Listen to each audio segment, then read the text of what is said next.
Bonjour, bonjour à toutes et à tous. Bienvenue sur cette nouvelle série de webinaires Oracle et bienvenue dans cette entrée dans la Oracle Database Week.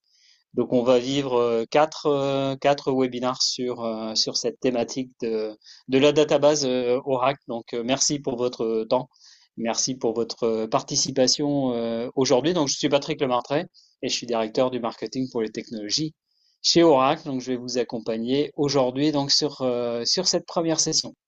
Euh, pour démarrer, et certains d'entre vous ont peut-être l'habitude, nous avons donc des formations proposées par Oracle University, des formations gratuites, donc il faut en profiter. Vous avez donc ce petit code qui vous permet d'y accéder, voilà, de vous enregistrer tout simplement et bénéficier de différents modules sur le cloud Oracle et sur tout ce qui est data management. Voilà, n'hésitez pas à en profiter. Et puis également, très intéressant, on a un groupe de travail sur LinkedIn en français qu'on appelle Objectif Cloud Oracle. Il y a plus de 1000 membres sur ce groupe. Et voilà, c'est intéressant pour vous pour avoir l'actualité sur nos technologies. Et puis il y a également donc les replays de ces différentes sessions, ces différents programmes que nous faisons, qui sont mis à disposition directement donc dans ce groupe et qui vous permet d'y accéder à tout moment directement. Et puis on fait la promotion également des événements à venir. Donc voilà, n'hésitez pas à vous mettre sur ce groupe LinkedIn. Voilà, on sera ravis de vous avoir parmi nous. Alors la database Week, donc une nouvelle série qu'on va commencer aujourd'hui. Bien entendu, on va parler des nouveautés de DB23 AI. Hein, ça va être le cœur de toute cette semaine. Et puis voilà, aujourd'hui, je vais rentrer un petit peu plus dans le détail tout à l'heure. Hein. Bien entendu, traiter de haute dispo, on va traiter de tout ce qui rend en fait cette base de données donc la plus disponible possible pour vos utilisateurs et vos applications. Demain, on viendra donc sur les aspects d'utilisation donc en cloud de ces bases de données, notamment on reviendra sur ces accords stratégiques que nous avons passés avec AWS, avec Google Cloud et avec Microsoft Azure. On verra donc tous ces environnements donc qui vous permettent d'exploiter donc cette base de données dans le cloud de votre choix, dans l'environnement qui est le plus adapté à votre environnement. Jeudi, on reviendra donc sur des applications voilà, très utiles. C'est Oracle Golden Gate hein, qui vous permet de faire de la réplication, qui vous permet de faire des échanges de données voilà, en fonction aussi de vos critères de temps réel, par exemple, que vous soyez dans des environnements Oracle ou non Oracle. Donc ça, ce sera pour jeudi. Et on terminera donc la Database Week avec les environnements de développement l'utilisation donc des microservices, la containerisation. On va revenir aussi sur JSON dans la base et bien entendu on parlera d'Oracle Apex hein, qui vous permet de faire des applications data-centric de façon très intégrée, notamment avec l'intégration de l'IA dans la base de données. Alors justement, aujourd'hui, voilà, on va être dans un premier temps donc sur les nouveautés de DB23 AI, et puis on verra ensuite tout en fait la proposition d'Oracle pour vous aider à construire des architectures les plus disponibles possibles, les plus en haute disponibilité, en haute continuité de services pour vos bases de données. Avant de vous présenter donc nos intervenants, le Safe Harbor, que tout ce qu'on va dire ce matin n'a pas valeur de contrat. Et donc pour animer aujourd'hui donc cette séance, on retrouvera donc tout à l'heure Ibrahima Diop, qui est Cloud System Principal Solution Engineer chez Oracle France. Et puis je vous laisse tout de suite avec Saïd Miri, qui est Technology Solution Engineer chez Oracle France. Voilà, je vous souhaite une excellente session et à tout à l'heure. Merci. Merci Patrick, bonjour à tous. Je suis Saïd Miri, je suis chez Oracle depuis pas mal de temps, donc je suis spécialiste sur les technologies base de données. Donc je vous propose l'agenda suivant. On ne pouvait pas commencer une session sans parler des nouveautés 23 AI, donc ça lance un peu cette semaine-là, cette semaine technologique. Après, en deuxième temps, on va parler du sujet principal qui est la haute disponibilité avec les bases de données 23i, les nouveautés en termes de disponibilité, et on terminera avec les questions-réponses après le passage de mon collègue Ibrahima. Alors, une base de données Oracle, vous savez qu'une base de données Oracle, on peut stocker des données de type relationnel, du type JSON, en mode colonne, etc. Ça permet de répondre à n'importe quel type de workload, que ce soit du décisionnel, de l'OLTP. Et à l'inverse des autres éditeurs, Oracle a une seule base de données. Donc, on a tout dans le même conteneur. Donc là, par exemple, quand on a les bases de données vectorielles, Oracle a intégré les bases de données, les recherches vectorielles, les notions de vecteurs dans la base de données. On n'a pas une base de données, contrairement à des éditeurs qui ont des bases de données différentes, spécifiques pour chaque fonctionnalité. Alors, les nouveautés 23i, il y en a vraiment beaucoup, donc c'est pas le sujet principal de la session, mais on va quand même présenter quelques-uns, les plus importants, donc il y en a plus de 600, plus les nouveautés 21c qui sont bien sûr intégrées à la 23i. Alors, parmi les nouveautés importantes, c'est la notion de dualité JSON. Donc, la base de données Oracle permet à des développeurs d'accéder à la base de données en mode document, c'est-à-dire interrogé en mode JSON, sachant que le modèle derrière, c'est un modèle relationnel. Je ne vais pas m'attarder dessus parce que on a une session spécifique sur ce sujet-là. On a la fonctionnalité graph a été carrément réécrite parce que la base de données Oracle, c'est la première base de données au monde qui respecte une nouvelle norme graphique qui s'appelle SQL Proprietary Graph Query et qui va simplifier grandement l'utilisation des graphes dans la base de données. SQL Domain, c'est une nouveauté qui permet de spécifier des domaines pour chaque colonne. Par exemple, vous avez une colonne qui est de type email, vous avez l'email, c'est prénom.nom, arrobase, un domaine.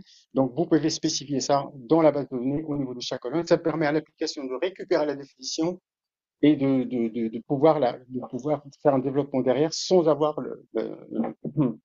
sans avoir le code applicatif dans l'application, mais au niveau de la base de données. Alors, il y a pas mal de nouveautés au niveau SQL, donc ça va faire plaisir à pas mal de monde parce qu'on a du type booléen, on a des select without, sans la clause from qui était un peu, qui existe depuis longtemps, c'est le célèbre select from dual. On a des groupes by avec alias, etc. Donc, il y a pas mal de nouveautés de ce côté-là qui vont en fait, simplifier le code SQL. Alors, les microservices, c'est une nouvelle notion. Le microservice, la philosophie Oracle, c'est qu'un microservice, c'est une PDB. Et donc, comment gérer la cohérence entre plusieurs PDB? Donc, on a une nouvelle fonctionnalité qui s'appelle Saga qui permet de gérer les transactions et assurer la cohérence des transactions entre différents microservices. Alors, je passe sur Log-free column reservation, ça permet d'attaquer, de faire une mise à jour sur des colonnes en mode concurrent sans que les sessions soient bloquées les unes les autres. Le rolling patch, on va revenir dessus sur la deuxième partie. SQL Plan Management, c'est quelque chose qui permet à l'optimiseur de déterminer quel est le meilleur plan d'exécution en temps réel et l'appliquer, alors que jusqu'à présent, jusqu'à la 19C, c'était des opérations manuelles. Alors, True Cache, c'est quelque chose qu'on va revenir dessus. Ça permet de spécifier des caches au niveau de certaines VM ou bien carrément au niveau du serveur d'application. Ça permet de réduire la latence entre le serveur d'application et la base de données. Donc, tout ce qui est en lecture, on peut le mettre dans un cache qui est à côté du serveur d'application et tout ce qui est écriture va aller directement dans la base de données. Le sharding, ça a été amélioré parce que on a introduit la réplication Raft qui permet de simplifier la mise en place du sharding. Alors, Resource Manager, ça existe depuis pas mal de temps à l'intérieur de la base de données, mais on n'avait pas la possibilité de gérer la répartition des ressources entre différentes instances. Maintenant, avec la 23i, on peut répartir les ressources en instances sur un serveur en s'appliquant aux notions de C-group Linux. Rack, maintenant sur Kubernetes, c'est supporté. Jusqu'à présent, c'était pas le cas. Et le meilleur pour la fin, c'est la notion de vector search. Le vector search, ça va permettre d'exploiter toutes les données non structurées. Par exemple, vous avez une image, vous devez la comparer à une autre image. On passe par une période, par une phase de vectorisation. Les vecteurs sont stockés dans la base et on peut comparer des vecteurs. Vous avez du texte, par exemple, des CV et une offre d'emploi. On peut vectoriser les offres d'emploi, les CV, vectoriser les offres d'emploi et faire un matching et savoir quel est le CV qui répond à l'offre d'emploi en question. Donc, il y a pas mal de cas d'usage, tels que reconnaissance d'image, etc. Donc, on a une session dessus et donc je vous invite à la suivre. Alors, je vais assez vite parce que on a un temps qui est réparti, qui est très, très limité. Là, le maximum availability architecture, je pense que mon collègue Ibrahima va revenir dessus. Donc, je passe dessus. Toutes les offres de haute disponibilité Oracle sont basées sur cette structure-là. Et je pense qu'Ibrahima va les détailler dans la suite. Alors, quelles sont les nouveautés 23i en termes de haute disponibilité? Donc, on les a classés par ordre d'importance. Tout ce qui est rolling patch. Jusqu'à présent, il y avait des patchs qui étaient qu'on pouvait pas appliquer en mode rolling. Ça s'appelait des non-rolling patch. Maintenant, avec le 23i, on a décomposé l'application des patchs en deux parties. Une partie application binaire, donc on va patcher en mode rolling les différents nœuds d'un cluster, et l'application du patch, elle va intervenir dans un deuxième temps. C'est-à-dire que on va appliquer le patch en mode rolling, on va l'activer en même temps, donc on n'a pas d'arrêt de service. Donc on ne va pas arrêter toute la base de données pour appliquer un patch non rolling. Alors, tout ce qui est Global Distribution Database, c'est le Sharding, on en a parlé, donc maintenant, on va utiliser la réplication RAT, parce que le Sharding, c'est décomposer une base de données en plusieurs serveurs. Chaque serveur, en 19C, il fallait le sécuriser avec, par exemple, du DataGuard ou bien des Golden Gates. Maintenant, ça va être automatisé, spécifie juste le nombre de shards et l'application et la réplication REP entre les différents serveurs va faire le reste, c'est-à-dire elle va faire assurer la haute disponibilité. Alors, quand on parle de rolling patch, etc., ça veut dire qu'on est en mode cluster. Mais comment faire pour faire du rolling patch quand on a un seul serveur? Donc, en 23i, avec même un seul serveur, on va faire de rolling patch. Ça veut dire qu'on va démarrer une deuxième instance qui va pointer sur les mêmes données et on va drainer les sessions sur cette nouvelle instance et la démarrer. La seule contrainte, bien sûr, c'est qu'on doit avoir du rack ou bien du rack one. Alors, application de continuité, on va consacrer un peu plus de temps derrière parce que application de continuité, c'est quelque chose malheureusement qui n'est pas très très utilisé chez des clients. Maintenant, on est en mode transparent application de continuité. C'est une phase supplémentaire qui est très simple à mettre en place et qui ne nécessite aucune modification applicative. Alors, la deuxième partie, c'est tout ce qui est patching. Je pense que Ibrahima va passer un peu dessus. On a une nouvelle fonctionnalité dessus. Tout ce qui est une database firewall, les produits de sécurité font partie de la haute disponibilité. Même si on a un cluster, même si on a un site de secours, etc., si on ne s'intéresse pas à la sécurité, c'est comme si on n'avait pas de haute disponibilité. Jusqu'à présent, on utilisait du TDE, c'est le chiffrement, database Vault, tout ça, ces deux modules-là sont intégrés à la base de données. Le database firewall, il était à l'extérieur de la base de données. Avec le 23i, maintenant, on a un SQL firewall qui est intégré à la base de données. C'est-à-dire on peut arrêter des requêtes, intercepter des requêtes ou bien simplement remonter des alertes, mais en faisant une configuration à l'intérieur de la base de données et pas à l'extérieur. Alors, tout ce qui est Decryption, etc. Ça, c'est quelque chose qui a été développé en 23i, pardon, et qui était backporté en 19c. C'est qu'on peut avoir une base de données qui est chiffrée en mode TDE et avoir une base de secours qui n'est pas chiffrée et l'inverse. Et ça répondait à des demandes de clients qui voulaient migrer vers le cloud OCI. Et vous savez que nos OCI, pardon, tout est chiffré.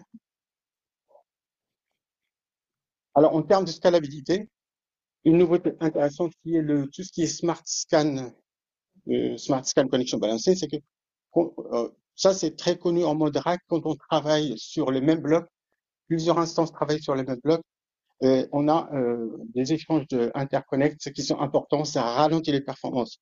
Avec cette fonctionnalité, Oracle va détecter quelles sont les sessions qui travaillent sur un même bloc et va les diriger vers une instance sans arrêt de service. Alors, ProCache, on en a parlé, c'est le fait d'avoir un cache de données en lecture qui est le plus proche de la base de serveur d'application, pardon, et qui permet de réduire les latences entre le serveur d'application et la base de données. À partir de la 21C, on pouvait avoir donc des dataguards définis au niveau d'une PDB. On peut avoir deux bases de données CDB primaires sur du site distant et avoir des PDB primaires d'un côté ou de l'autre. Maintenant, en 23i, on peut avoir les PDB en mode lecture seule, qui permet d'avoir, ça permet de mettre en œuvre ce qu'on appelait Active Data Guard en 19C. Alors, PDB Resource Management, c'est que on a des clients qui consolident beaucoup, c'est-à-dire qu'ils ont une PDB avec des dizaines et dizaines une CDB avec des dizaines de PDB. Comment répartir en général sur des clusters? Comment répartir ces PDB sur plusieurs serveurs? En fonction de leur importance, en fonction de leur capacité de consommation de ressources, etc. PDB Resource Management, c'est quelque chose qui va nous permettre de dire, pour chaque PDB, spécifier quel est son rang, c'est-à-dire son importance, quelle est sa cardinalité, c'est-à-dire je vais la démarrer sur une, deux, trois ou plusieurs instances de cluster, et quelle est sa consommation CPU. Et c'est Oracle qui va gérer la répartition des PDB sur les ressources. Et si jamais il y a un nœud qui tombe, en fonction du rang de la PDB, il va la démarrer, arrêter une autre et la démarrer à la place et ainsi de suite. Donc c'est automatique, c'est Oracle qui va gérer la répartition des PDB au niveau d'un cluster. Alors, ordre de séquence, bon, ça c'est un point qui était vraiment bloquant quand on avait la nécessité d'avoir des séquences ordonnées, donc ça s'appelait du no cache ordered, donc il y a un gros effort qui a été fait dessus, donc on a des performances meilleures maintenant en 23i. Euh, Ça c'est du détail, mais qui a quand même beaucoup d'importance. Ça pose pas mal de problèmes aux clients quand on bascule, on travaille sur une standby et qu'on doit manuellement créer les tombs files, donc maintenant c'est automatique. Et on a pas mal d'optimisations qui ont été faites au niveau de tout ce qui est face. Quand on a une session, une instance qui tombe, le redémarrage il est beaucoup plus rapide et on a les clusters ils sont beaucoup plus robustes. On va deploy. Alors, on va parler rapidement de tout ce qui est rolling patch parce que comme on l'a dit, comment ça se passe en général? En général, pour faire du rolling patch, on va arrêter un nœud, on va le patcher, on va passer sur le deuxième, etc., etc. Mais quand on a du non-rolling patch, on doit tout arrêter tous les serveurs, toutes les bases de données sur serveur et les appliquer. Maintenant, avec cette méthode-là, on va faire appliquer des binaires sur chaque nœud et une fois qu'on a fini, on va activer le patch sur tous les nœuds. Et donc, on va, par exemple, ici, on passe de 23.4 à 23.5 en mode rolling. Ça sera pratiquement le cas pour tous les patchs à partir de 23. Alors, quand on a un seul serveur, ça pose problème parce que on peut pas faire de rolling, donc on peut pas arrêter la base de données et la démarrer sur un autre serveur puisqu'on en a un seul. Donc l'idée c'est de travailler avec du rack OneNode ou bien du rack et faire démarrer deux instances sur un même serveur. Donc ça se passe, je passe au slide suivant, on va installer un autre Oracle Home, on va déplacer la base de données sur cette nouvelle Oracle Home et on va transférer les instances, les sessions d'une instance à l'autre. Une fois que toutes les sessions ont été transférées, sans arrêt de service bien sûr, la première instance est arrêtée. Donc ça, on peut l'appliquer sur un seul serveur, mais on peut l'appliquer aussi si on a un cluster rack et on va travailler serveur par serveur. Donc on peut travailler sur un mode rolling sur un serveur et passer au suivant, etc. Avec cette méthode-là, sans arrêt de service sur chacun des serveurs. Alors, maintenant, c'est le dernier point, c'est Transparent Application Continuity. Voilà.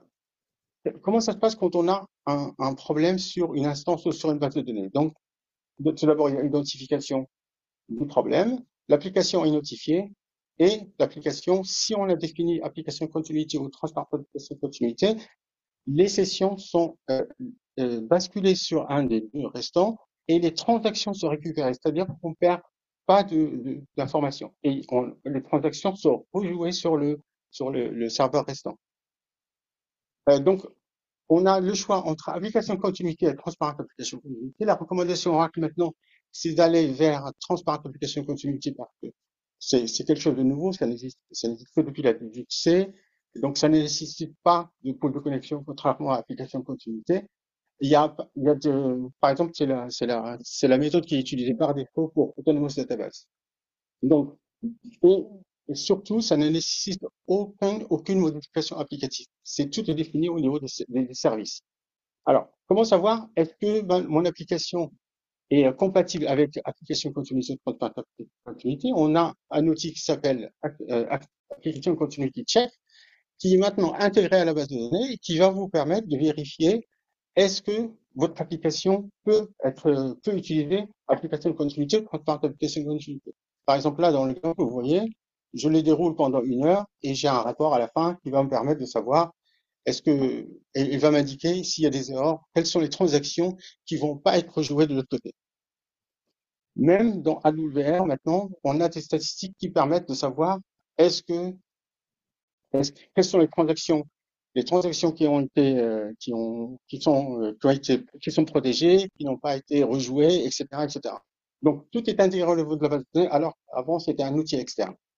Alors, on a une petite démo qui va vous permettre de voir comment marche Transparent Application Continuity. Alors, ici, on a un rack de nœuds et on a deux applications, deux VM qui sont configurés en Swing qui vont attaquer la base de données. Sur la première application, on va définir Transparent Application Continuity sur un service.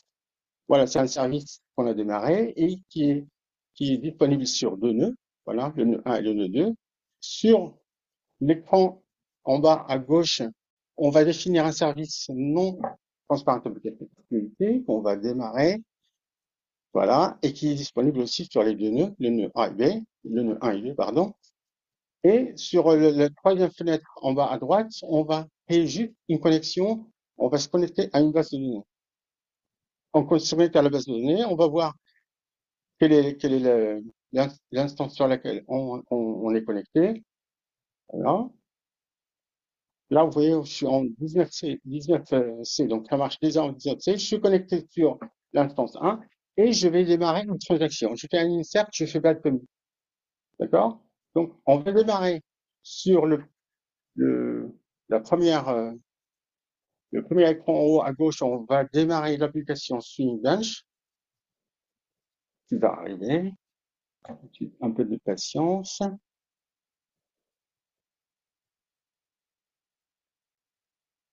Voilà, donc on va démarrer l'application, on va définir 50 connexions par exemple, et donc on va voir que les connexions vont commencer à arriver sur les deux instances, l'instance 1 et l'instance 2, sur du cluster. Voilà. Et on va faire la même chose sur l'application qui n'utilise pas Transparent Application Continuity. Et on va démarrer les transactions, on va démarrer exactement la même chose. On va démarrer 50, un pôle de connexion de 50 sessions et on va démarrer une charge dessus.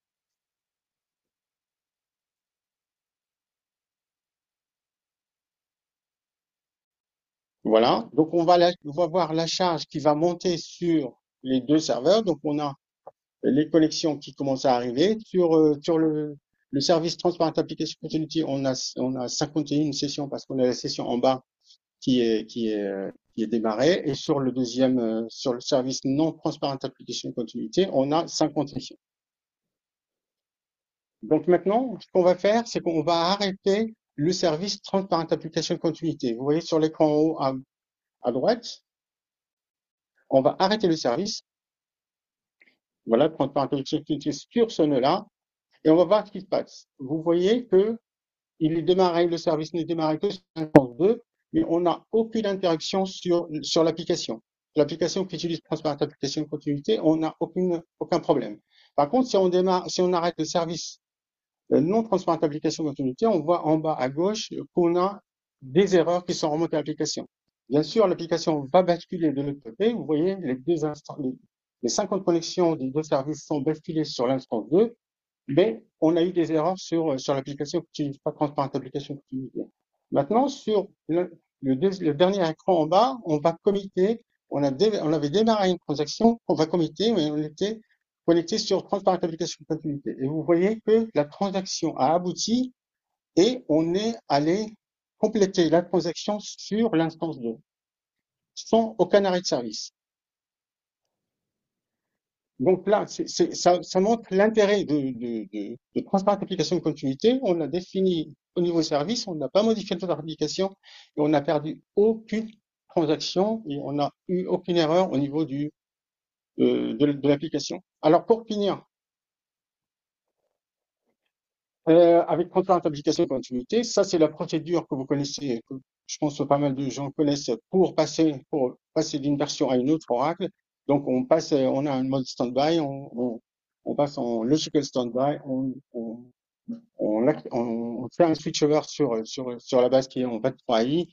Et maintenant, si on utilise DBMS Rollin pour automatiser toute cette démarche, on a Transparent Application Continuity qui est compatible avec DBMS Rollin en 23i. Maintenant, je passe la main à mon collègue Ibrahima pour la suite. Merci beaucoup, Saïd. Ibrahim Diop, Principal Solution Engineer dans l'équipe système d'Oracle. Donc, Saïd a parlé en fait de la partie base de données, notamment avec la version 23i.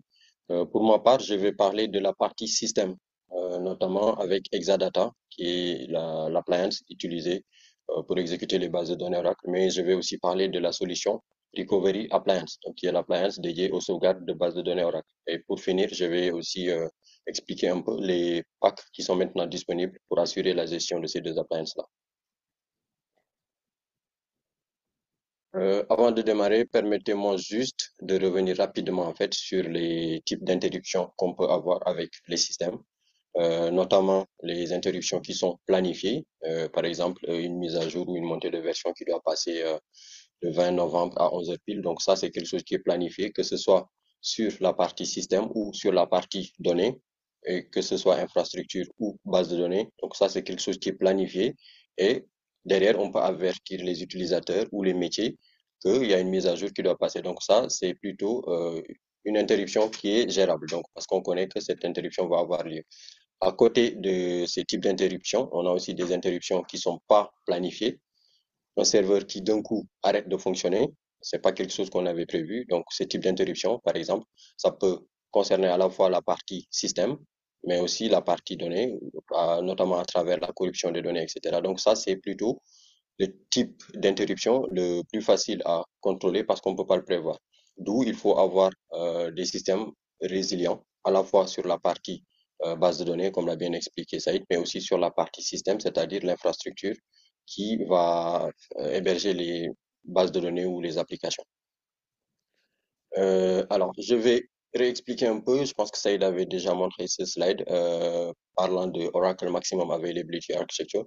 En fait, c'est un ensemble de bonnes pratiques parce qu'on est tous conscients que la disponibilité des données et des applications est un élément essentiel dans toute stratégie informatique. Donc, ce qui fait que nous, chez Oracle, en tout cas, on s'est basé sur notre expérience de plusieurs décennies, mais aussi sur l'avis des experts en fait d'Oracle pour mettre en place ces types d'architecture-là. Donc, en gros, ce sont juste des architectures de référence qui permettent, en fonction du niveau de criticité des applications et des bases de données, voilà, de mettre le niveau correspondant. Donc, il y a 4 niveaux, notamment le niveau bronze, le niveau silver, gold et platinum. Donc, le niveau platinum, c'est plutôt pour les bases de données ou les applications qui sont très, très critiques, en fait.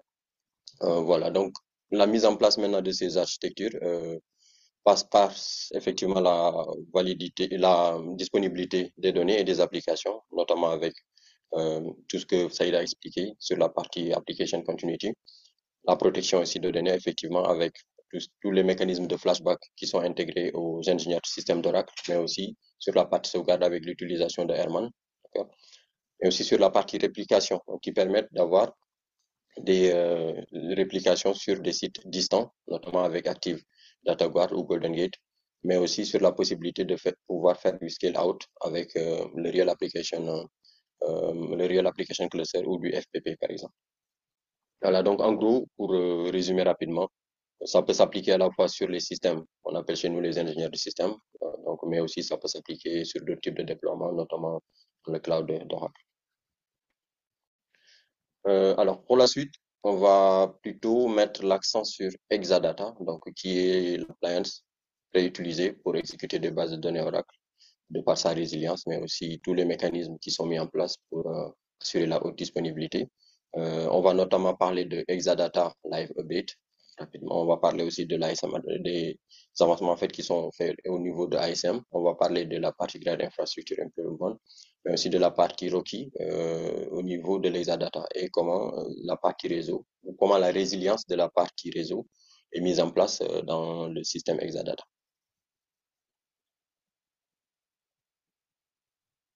Alors, assez rapidement, ici, on peut voir qu'il y a pas mal de fonctionnalités qui sont mises en place dans Exadata pour permettre effectivement d'avoir entre autres une grande résilience, mais aussi une haute disponibilité des bases de données. D'accord? Dans le contexte maintenant de la base de données 23 AI, comme l'a bien expliqué mon collègue, on peut par exemple citer la partie AI Smart Scan, donc, qui est une fonctionnalité d'Exadata, effectivement, qui permet d'accélérer considérablement des opérations comme le vector search, parce que c'est des opérations quand même qui sont très intensives et qui consomment beaucoup de ressources. Donc, avoir des fonctionnalités dans des systèmes comme la fonctionnalité AI Smart Scan permet d'accélérer considérablement en fait la partie vector search grâce à des optimisations, mais surtout aussi une parallélisation des traitements.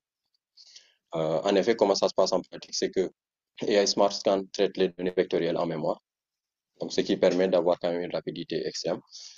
Et ça exploite la partie XR même de l'Exadata, mais aussi le cache flash Exadata Smart, qui sont au niveau des serveurs de stockage. Donc, en gros, la partie compute va traiter effectivement une partie, mais une bonne partie des traitements est effectuée au niveau des serveurs de stockage. Et une fois que le résultat final est obtenu, ça va être transféré au niveau des serveurs de compute.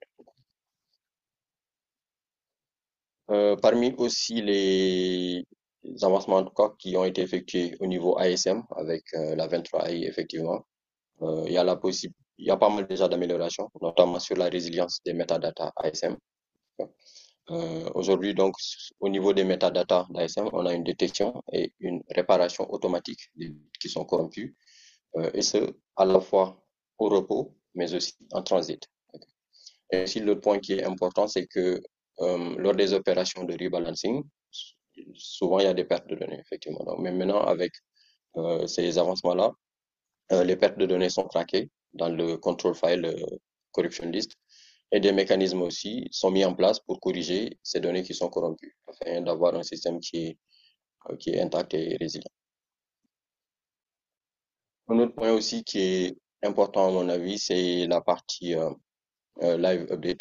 Donc aujourd'hui, il y a un certain nombre de patchs, notamment tout ce qui est patch de sécurité type CVE, etc. et tous les fixes en fait sur un certain nombre de packages Linux. C'est possible de le faire sur Exadata sans rebooter le système. Donc ça, avant, on n'avait pas forcément cette possibilité, mais aujourd'hui, quand même, il y a un certain nombre il y a un certain nombre de bits qu'on peut faire sans pour autant rebooter les systèmes, que ce soit si on est en mode virtualisé, les VM, ou si on est en bare metal, directement les hosts. Voilà, c'est une fonctionnalité quand même qui permet d'avoir pas mal de flexibilité lors des updates, notamment sur la partie CVE, tout ce qui est fixe de sécurité, et aussi un certain nombre de packages Linux. Donc, cette fonctionnalité-là marche sur tous les systèmes Exadata qui sont en Linux 8, ok. Mais aussi si on est sur du Zen, c'est-à-dire sur du DOM 0, sur Oracle Linux 7. Alors, on a parlé des fonctionnalités qui ont été apportées sur la nouvelle version software d'Exadata. On va revenir rapidement sur la partie infrastructure d'Exadata, effectivement, et voir rapidement qu'est-ce qui fait que c'est un système résilient. Donc déjà, ce que vous pouvez voir ici à gauche de l'écran, c'est un Exadata. Comme vous pouvez le voir, il y a les serveurs de base de données, il y a la partie réseau, mais aussi il y a la partie stockage. Donc en gros, la partie réseau relie tout ce qui est serveur de base de données et les serveurs de stockage, mais aussi les serveurs de base de données entre eux, mais aussi les serveurs de stockage entre eux. Ce qu'il faut retenir ici, c'est que tous les composants du système sont redondés. Je parle bien niveau infrastructure, niveau matériel, donc tout est redondé. Il y a au minimum deux serveurs de DB-Node. Les serveurs de base de données, il y en a au minimum deux. Et au niveau des cellules de stockage, il y en a au minimum trois. Donc, ce qui permet quand même d'avoir une bonne protection, notamment si on perd un serveur, on a toujours la possibilité de pouvoir assurer le service avec un impact très minimal. Sur la partie réseau, effectivement aussi, on est maintenant sur du Rocky, avec une connexion de 100 gigabits entre les différents composants. On va voir ça plus en détail dans le slide qui va suivre, mais ce qu'il faut retenir, c'est qu'ici aussi, pareil, tout comme la redondance, on l'a sur la partie serveur de base de données, on l'a aussi sur la partie serveur de stockage, on l'a aussi au niveau réseau, avec notamment deux switches qui sont mis en place pour que si un des switches tombe, il y a toujours un autre switch qui est pour assurer le service. Alors, au niveau réseau, comme je viens de l'expliquer, les composants de l'Exadata sont hautement résilients. En gros, chaque serveur dispose d'une carte Rocky. On est passé sur du Rocky maintenant, avec deux ports connectés à un switch leaf qui est différent.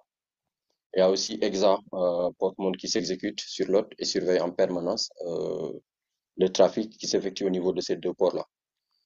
On ne le souhaite pas, mais si jamais il y a un des ports qui tombe, Exa porte-monde va automatiquement rediriger le trafic qui était sur l'un des ports, c'est-à-dire le port où le problème est détecté, vers un autre port qui ne pose pas problème.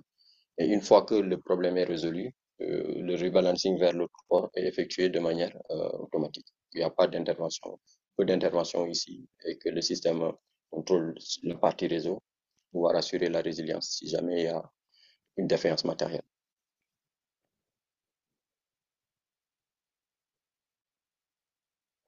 Alors, sur une partie qui est vachement intéressante, qui est la partie protection de données, effectivement, ce qui est important aussi de connaître, c'est que Exadata fait des opérations automatisées pour vérifier l'état des disques. Là, on parle bien de la partie matérielle. Donc, si un rebalancing doit être effectué, ASM va automatiquement restaurer la redondance, d'accord, avant d'effectuer l'opération de rebalancing. Si enfin il y a un changement de disque qui doit avoir lieu, l'administrateur peut spécifier un maintain redundancy pour équilibrer automatiquement les données avant que le changement de disque ASM correspondant puisse avoir lieu. Donc avant qu'on change ces disques, il y a toujours moyen d'effectuer cette opération qui permet de faire un rebalancing afin de limiter de ne pas avoir de perte de données. Donc tous ces mécanismes, comme vous pouvez le voir, permettent d'assurer la disponibilité de la donnée en cas de problème matériel. Voilà un résumé assez rapide de quelques fonctionnalités qui sont intégrées à Exadata et qui permettent effectivement de pouvoir limiter ou de pouvoir prévenir de tout ce qui est perte de données, notamment la prévention, la détection, la répartition, ainsi que la réparation des données corrompues. Là, il y a aussi la redondance des différents composants, comme je l'ai expliqué dans les slides précédents. Donc, au niveau stockage, le système est redondé. Au niveau serveur de base de données, le système aussi est redondé. Effectivement, il y a moyen de remplacer des composants de manière inline sans pour autant rebooter le système ou faire des opérations complexes sur le système. Euh, alors, alors là, on a parlé en fait de la partie Exadata, donc qui est l'appliance utilisée pour exécuter les bases de données Oracle.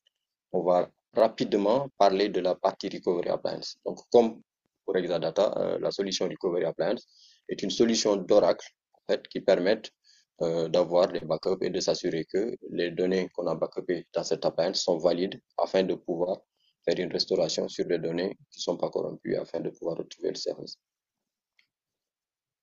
Alors, typiquement, voici comment marche la solution Recovery Appliance. La différence des solutions qu'on a l'habitude de voir, c'est que c'est une solution qui fait un full backup une seule fois et tout le reste, c'est des incrémentaux qui sont effectués. Effectivement, pour la plateforme source, ça peut être n'importe quelle plateforme, ça peut être de l'Exadata, c'est-à-dire la plainte que je viens d'expliquer, mais ça peut être aussi une solution générique ou une solution d'un autre fournisseur. En gros, la connectique réseau, ça reste de l'open standard, il n'y a pas de vendeur lock-in, il n'y a rien du tout, donc c'est juste des API sur lesquelles on va taper. Donc, peu importe la plateforme de déploiement de vos bases de données, vous pouvez toujours vous pouvez toujours utiliser Recovery Appliance. Et effectivement, dans le que contexte de la haute disponibilité et aussi de la résilience, vous pouvez toujours avoir sur un site une solution recovery appliance à distance ou sur un autre data center mettre une autre recovery appliance et assurer la réplication des backups entre les deux. Vous pouvez effectivement aussi, si vous souhaitez garder les données sur de longues périodes, par exemple S3, vous pouvez toujours, depuis la recovery appliance, définir des politiques qui disent que une sauvegarde peut-être qui date de plus de 1 mois va être externalisée sur une solution tierce. Vous pouvez toujours le faire. Et enfin, vous pouvez bien entendu avoir des solutions de type cybervault. Par exemple, vous pouvez déployer sur un site distant une recovery appliance en mode cybervault et que les backups de la recovery appliance sur le site primaire soient répliqués sur cette recovery appliance qui est déployée en mode cybervault. Alors ça, je l'ai expliqué, je reviens rapidement. En gros, donc voilà comment ça se passe la sauvegarde. Donc une fois, on va faire un full backup et juste une seule fois, on va faire un full backup et pour toute la suite, ça va être juste des incrémentaux. Maintenant, quand on a besoin de restaurer une base de données, supposons qu'on va dire on a besoin de restaurer notre base de données aujourd'hui à l'état d'aujourd'hui, 11 heures pile. En gros, à partir de la full et des différents incrémentaux, la solution Recovery Appliance va construire la sauvegarde correspondante et puis il va directement l'envoyer. Ici, ce qui est important à savoir, c'est qu'une bonne partie des opérations est effectuée au niveau des compute nodes de la solution Recovery Appliance, donc ce qui permet quand même de décharger ce travail-là aux solutions, que ce soit Exadata ou autres qui hébergent les bases de données. Donc ça, c'est quand même un des points importants à savoir sur Solution Recovery Appliance. Last but not least, aujourd'hui, on est dans un contexte où les attaques par ransomware, on entend parler tous les jours ce type d'attaque. Donc, c'est quelque chose qui est vraiment d'actualité. Et la solution Recovery Appliance aussi est utilisée aujourd'hui par pas mal de nos clients pour pouvoir sauvegarder, pour pouvoir plutôt protéger les backups. Parce que s'il y a une attaque par ransomware, la première question qu'on se demande effectivement, c'est est-on en mesure de restaurer les données à, supposons, à la date X? Et ça, il faut avoir des solutions de backup quand même qui permettent ou qui ont en tout cas un ensemble de mécanismes qui permettent de pouvoir assurer la validité, mais aussi que les données ne soient. Donc, sur Recovery Appliance, il y a pas mal de systèmes en fait qui sont mis en place, notamment la possibilité de pouvoir faire des backups immuables qui font que les backups ne peuvent pas se supprimer sur la période de temps qu'on a définie. Il y a aussi un aspect qui est important, c'est que pour utiliser la solution Recovery Appliance, il n'y a pas de montage NFS à faire ou SMB, comme on le fait sur les solutions génériques, mais c'est plutôt des API qui sont plutôt très bien protégés. Donc, il suffit de bien protéger les clés qui mènent vers l'accès de ces API-là. Mais si jamais il y a attaque, ça va être difficile pour un attaquant, en tout cas, de savoir qu'on tape sur des API, contrairement au système générique, si c'est SMB ou NFS, facilement on peut voir qu'il y a des montages et effectivement savoir qu'il y a des solutions de sauvegarde qui sont utilisées pour pouvoir les compromettre. Il y a ça, il y a aussi une autre fonctionnalité qui est la possibilité de faire de l'admin voting. Donc, on a la possibilité en fait de définir des admins et tant que tous ces admins ne sont pas d'accord, donc en fait, on va former une sorte de quorum. Tant que tout le quorum n'a pas validé, il n'y a pas moyen d'effectuer un certain nombre d'actions sur les sauvegardes, notamment la suppression des backups. Donc, si aujourd'hui on a mis en place cette stratégie-là et que demain on subit une attaque, même si l'attaquant va vouloir supprimer les données, tant que tout le monde n'a pas validé, il ne pourra pas effectuer cette opération-là. Et effectivement, vu que tout le monde ne va pas valider, il va difficilement pouvoir supprimer ou compromettre en tout cas ces solutions de sauvegarde. Voilà. Donc là, on a parlé de la solution Exadata et de la solution Recovery Appliance pour les backups. On va rapidement voir un certain nombre de management packs qui sont disponibles sur Enterprise Manager Cloud Control qui permettent effectivement de pouvoir faciliter en tout cas la gestion de ce système-là. Donc, comme vous le savez, en fait, Exadata et ZDLR sont des systèmes dans lesquels généralement c'est des assets critiques qui sont déployés, que ce soit des bases de données, que ce soit une seule appliance ou plusieurs appliances en fait. Ce qui est géré ici, c'est plutôt de l'asset qui est critique, d'où il faut avoir une bonne vision de tout ce qui se déroule au niveau de ces appliances-là. Et maintenant, pour gérer effectivement ces systèmes à l'échelle, Oracle Enterprise Manager Cloud Control, il y a deux packs. C'est le pack qui permet de gérer la partie ZLA et le pack qui permet de gérer la partie Recovery Appliance. Et ça offre quand même une vision complète de tout ce qui se passe au niveau de ces appliances-là. Entre autres fonctionnalités qu'on peut retrouver sur le pack de gestion Exadata, on a la possibilité de patcher le parc d'infrastructures Exadata. Un autre point aussi qui est très important à mon avis, c'est qu'il y a un certain nombre de recommandations en fait qu'on peut avoir via ces packs-là qui permettent de faire des optimisations sur les bases de données, mais aussi de pouvoir faire des optimisations notamment sur la gestion des ressources entrées sorties. C'est ce qu'on appelle notamment le IORM, donc Input Output Resource Management. Mais aussi ça permet d'avoir un contrôle avancé sur le système et de pouvoir aussi utiliser pleinement les performances. Tout comme sur l'Exadata, sur la partie Recovery Appliance, on a aussi un pack qui permet d'avoir une vue globale de tout ce qui se passe dans la Recovery Appliance. Et entre autres fonctionnalités aussi, on a la gestion des sauvegardes, une gestion simplifiée, je veux dire, des sauvegardes avec Database Fleet sur ZDLRA. Il y a aussi un moyen de configurer de manière très avancée les sauvegardes du parc de base de données à l'aide de EM-CLI. On peut aussi effectivement faire des planifications des sauvegardes d'archives du parc de base de données protégées par Recovery Appliance. Merci beaucoup. Sur ce, je passe la parole à Patrick. Merci Ibrahima, merci beaucoup pour ta présentation. Merci déjà pour ceux qui ont posé des questions. Je vois que Saïd nous a rejoint également. Voilà, je me suis mis un peu à l'écart pour lire les différentes questions. Il y en a une voilà, auquel je vais répondre tout de suite. C'est on nous demandait la 23AI. Effectivement, est-ce qu'elle est disponible on-premise? Juste pour rappeler qu'effectivement, la 23AI, pour l'instant, est disponible dans le cloud et donc sur Exadata. Et on-premise, c'est prévu pour l'année de 2025, donc très, très prochainement. Elle est disponible aussi sur Ensuite, ODA. vas-y, Saïd. J'ai été trop rapide. Non, tu as dit, elle est disponible sur Exadata, mais sur ODA aussi. Et sur ODA. Formidable. Ouais, c'est disponible sur les systèmes on-premise, Ouais. Exadata et Odea. Voilà, très bien. Euh, alors, peut-être parce que je pense que tu viens de terminer là-dessus, Ibrahima, la question sur les restaurations. Les restaurations, on prend le full backup, il faut tous les incrémentaux, comment ça se passe? Oui, en fait, comment ça se passe sur ZDLRA, c'est que une seule fois, on va faire un full backup. Et tout le reste, c'est juste des incrémentaux qui sont effectués. En gros, il y a ce qu'on appelle le change block tracking, qui fait que, en gros, c'est simple. Donc, on va juste, s'il y a un bloc de données ou des blocs de données qui arrivent, on va vérifier les blocs qui ont été déjà sauvegardés dans l'appliance. Ces blocs-là, on les prend pas, on les envoie même pas en fait à la recovery appliance. Donc ça, c'est effectué au niveau Herman. Et ce qui est Ok, envoyé en gros, c'est juste les blocs qui ont été modifiés. Une seule fois, on fait le backup. Pour la suite, c'est des incréments. merci Ibrahima.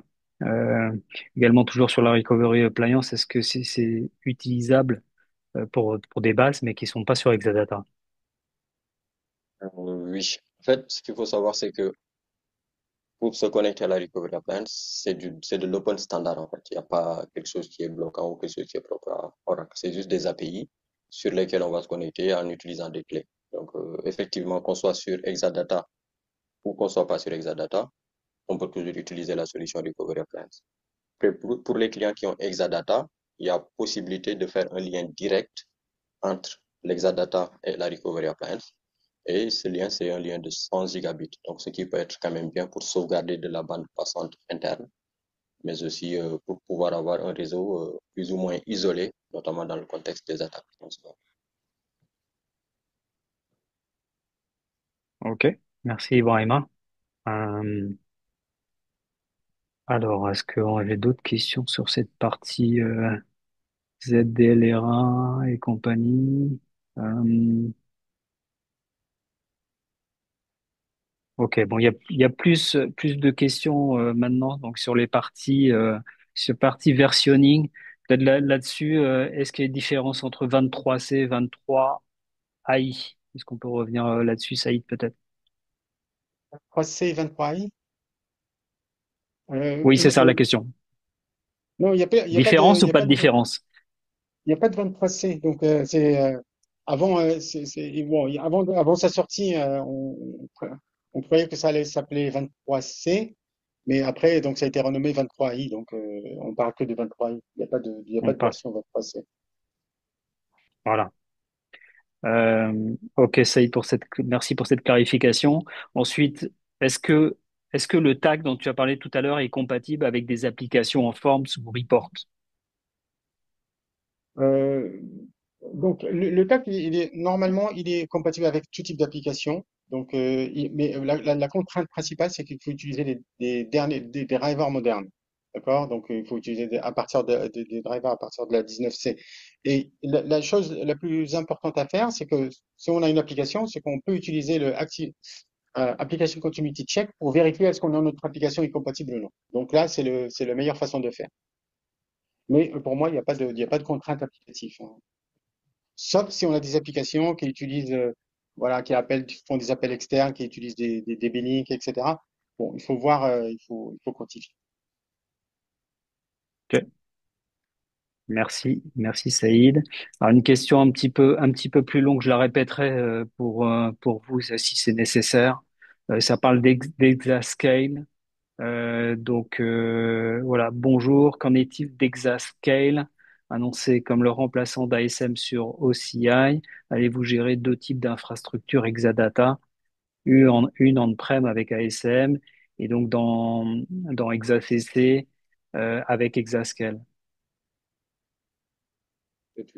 En fait, ce qu'il faut savoir, c'est que il y a une version Exadata en fait qui s'appelle Exadata 24AI. Bon, je dis 24AI parce que c'est le nom de la version à ne pas confondre avec la version 23AI qui a été présentée par Saïd. Donc, avec cette version, effectivement, il y a moyen de faire de l'exascale.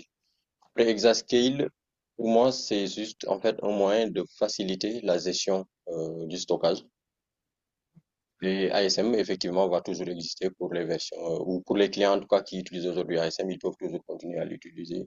Mais effectivement, on donne la possibilité avec la version 24 AI d'Exadata, on va faire de l'exascale. Merci. Merci. Alors, il y a une autre question qui vient de tomber toujours sur Exadata, peut-être quand tu es là-dessus. Comment se connecter à l'Exadata via un client Oracle? Alors, je ne sais pas Bah, Exadata, si c'est assez Exadata, de toute précis. façon, Exadata, c'est juste un serveur base de données. Donc, quand on travaille sur une base de données, que ce soit sur Exadata ou Exadata, c'est exactement la même chose. Donc, la façon de se connecter ne change pas du tout par rapport à une base de données classique. Donc, si on est en mode rack, on va se connecter à une adresse de scan qui va répartir la charge sur plusieurs serveurs. Si on est en mode single instance, on va se connecter à un service, etc. Mais il y a pas de spécificité de se connecter à une base de données sur Exadata ou Exadata. Ok, ok, nickel, merci beaucoup. Ensuite, passage en 23 AI. Est-ce que voilà, vous avez des recommandations, des messages particuliers pour le passage en 23 AI? Pour le passage du Matroï, nous, on recommande l'auto-upgrade. C'est un outil qui existe maintenant depuis pas mal de temps, qui automatise pas mal d'opérations. Donc, il fait un pré-check et qui peut faire des migrations, des upgrades en parallèle de bases de données. Voilà, selon la taille de la base, selon la criticité, etc. Donc auto-upgrade, ça permet déjà de faire le pré-check pour vérifier quelles sont les opérations, les pré-upgrades à faire avant de l'upgrade. Et de toute façon, il faut savoir qu'il faut être en 19C ou en 21C pour passer en 23i. Donc, si on est en une version antérieure, il faut upgrader en 19 ou 21, ou bien passer par un mode classique comme export-import ou data-pump, etc. Ok, merci Saïd. Euh, on revient sur les sauvegardes. Est-ce que possible de compresser les sauvegardes? Et pour toi, Ibrahima? Oui, notamment pour les bases de données, par exemple, qui sont hébergées dans ExaCC. C'est par défaut, ces bases sont chiffrées avec TDE. D'accord. Donc, avec la nouvelle fonctionnalité de ZDLA qui s'appelle ESBT, c'est possible effectivement de déchiffrer ces bases de données-là, de les compresser de les réencrypter avant de pouvoir les sauvegarder dans ZLR. Après, ce qu'il faut savoir ici, c'est que la gestion des clés est gérée par un agent qu'on installe dans ExaCC et c'est cet agent-là qui va s'occuper de faire ces opérations. Pour répondre à la question de manière résumée, oui, c'est possible de faire de la compression pour des bases de données chiffrées TDE dans ExaCC avec ZLR. Ok. Merci Ibrahima. Peut-être un peu dans le même style. Voilà, j'ai des livraisons applicatives à faire sans arrêt de service. Est-ce qu'il y a des recommandations dans ce contexte-là? Oui, alors donc des livraisons applicatives, nous on a une solution qui s'appelle Edition Based Redefinition. C'est quelque chose qui est très utilisé. De toute façon, il faut savoir que Oracle Application, le RP Oracle, quand il livre une nouvelle version, ça utilise Edition Based Redefinition. Ça veut dire que tous les clients qui ont eBusiness Suite utilisent cette fonctionnalité-là. C'est pour simplement dire qu'elle est robuste et on peut l'utiliser. Donc, on va avoir une livraison en même temps que l'ancienne version de l'application est en production. On va avoir la nouvelle version qui va être mise à côté et au fur et à mesure, les sessions vont être basculées de la version précédente à la nouvelle version sans arrêt de service. Et donc, comme j'ai dit, c'est eBusiness Suite est basé dessus. Donc, si eBusiness Suite, avec tous les clients qu'on a, utilise ça, c'est que ça doit être robuste et fiable. Ok. Merci Saïd. Merci Saïd. Je me bats un peu avec toutes les questions. Je vais revu, comme tu me tends la perche là sur eBusiness Suite, on a effectivement une personne qui nous a posé plusieurs questions autour de la eBusiness Suite. Euh, voilà, est-ce qu'on a la compatibilité donc de 23 AI sur OCI avec la eBusiness Suite? Et même question pour Golden Gate. Voilà, compatibilité avec la eBusiness Suite. Est-ce qu'on peut Compatibilité répondre avec à ça? eBusiness Suite, ça, on peut prendre la question et poser la question à nos collègues des applis. Pour D'accord. Golden Gate, oui. Golden Gate, on a la version 23i même de Golden Gate qui est sortie. Et en plus, on a une session sur Golden Gate. Donc, voilà. Donc, voilà. Il suffit juste de s'inscrire à cette session-là et vous aurez ces réponses. Ok. J'ai encore une question là sur les upgrades des bases de données 19C avec TDE voilà pour passage en 23i. Est-ce qu'il y a des recommandations particulières Avec T2, avec TDE?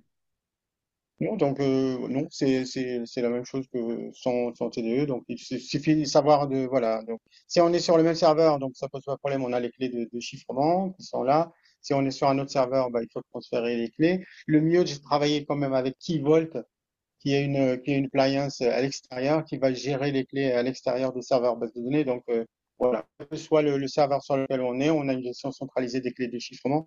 Donc c'est beaucoup plus simple à gérer que de gérer des clés sur différents serveurs. Et c'est beaucoup plus fiable. Ok, très bien. Donc merci Saïd. Je note la question là sur eBusiness Suite et il y avait une dernière question, on va le prendre là-dessus. C'est pareil, une déclinaison de 23i en standard édition. Je ne sais pas si Saïd ou Ibra, si on a la réponse là-dessus. Oui, non, il y a pas oui, il y a la standardisation, oui, 3i. Voilà. Et donc c'est à venir sur le on-prem. Pour l'année prochaine, pour 2025. Écoutez, merci beaucoup. S'il y a encore des questions là qui tombent pendant les minutes qui viennent, eh ben on y répondra, on les mettra sur le groupe LinkedIn. En tout cas, merci beaucoup pour toutes ces questions. Je les ai pas comptées. On a largement dépassé les 30 questions sur le chat. Donc merci beaucoup pour cette interaction. Merci à vous tous qui nous avez suivis aujourd'hui. Merci à nos intervenants. Merci à On tous se et au donne. revoir. Voilà, et on se donne rendez-vous demain pour la session 2, la session donc qui va couvrir l'utilisation des bases donc dans le cloud en mode autonomous et bien entendu dans les différents grands clouds de GCP ou Azure ou AWS. Voilà, merci encore à tous. Je vous souhaite une excellente journée. À bientôt, au revoir.